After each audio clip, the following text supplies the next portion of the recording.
More on this. Let's bring in former Utah Congressman Jason Chaffetz. Congressman, good to see you this morning. Thanks for coming on. I want to get your take on what you make of this, because the Axios report says this woman, Christine Fang, also known as Fang Fang, didn't pass along any classified information. But the report goes on to specify this, and I'm quoting here, private but unclassified information about government officials, such as their habits, preferences, schedules, social networks, and even rumors about them is a form of political intelligence. Collecting such information is a key part of what foreign intelligence agencies do.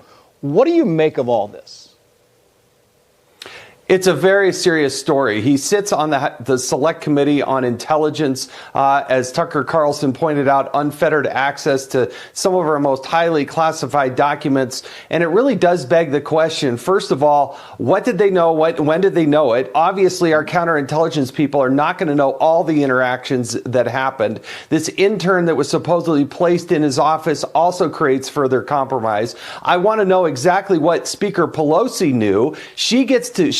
She alone is the person that appoints people to that Select Committee. Why did they have to have him in that committee when they know that he has potentially been compromised? All of these questions are still swirling around. And Trace, Representative Swalwell has not denied the fact that this actually did happen. No, there's been no denials. He did, of course, blame the president. We'll get that to in a minute. But I want to play this from House Minority Speaker Kevin McCarthy, because he's saying that, in essence, Congressman, this is the tip of the iceberg. Watch. The tip of the iceberg. This congressman now gets on the Intel Committee. They are only selected from the Intel Committee by the leaders of their party, meaning Nancy Pelosi. Nancy Pelosi is one of the Gang of Eight, along with myself. Did Nancy Pelosi know this had transpired when she put him on the committee? So the question is not only who did they know, or what did they know, and when did they know it, but who else knew about this? Congressman McCarthy is absolutely right, because he is quoted, Representative Swalwell is quoted as saying that his leadership did know. Now, certainly, if they're giving a defensive briefing to a member of Congress, they're also going to give that to the leader of their party, the person that selects this person, the person who is in the Gang of Eight, the one and only Nancy Pelosi. And so why? And the other question is, why did he even get on this committee in the first place? He doesn't have a deep intelligence or military type of background. He was very young when he was elected to Congress and then put immediately onto this committee. And why? Why do all these things happen? And why does he continue to sit on this committee? When this comes to light, she should get rid of him. There's no way he should be on this committee any longer. There's also the intimation, Jason, about the fact that, China's bigger intent here, and why this is kind of coming out of California, the Bay Area in specific, because of the powerful leaders that have come out of there. We're talking about Nancy Pelosi, Dianne Feinstein. We've got Kamala Harris. And you point to things like the liberal policies. Is there a connection to be made there, and maybe a 30,000-foot level of China's bigger intent going forward?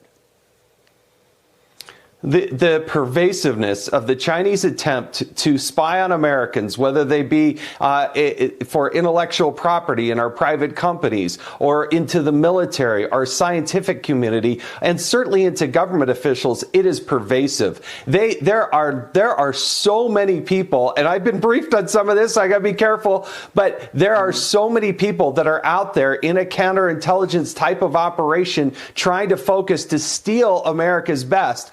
But when we know about one, we've got to make sure that we bottle that up, put it aside, and make sure that it doesn't happen anymore. And there's an ongoing, I think, systemic vulnerability that Nancy Pelosi's putting us in that doesn't need to be there.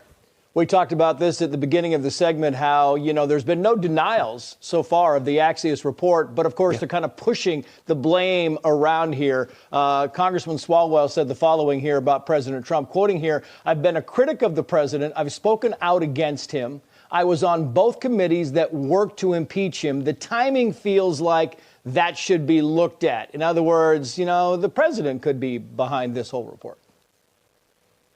That is classic deflection. What comes out in the Axios article, and they should hats off to them, is that they've been working on this story since at least 2019. This has been percolating for a long time. It's just pop up and printed within 48 hours. More than a year of investigation. I think the lack of denial speaks volumes. To try to deflect and say it's Donald Trump's fault is classic Swalwell, but nobody's buying it. Jason Chaffetz, good to see you. Thank you for coming on. We appreciate it. Thank you.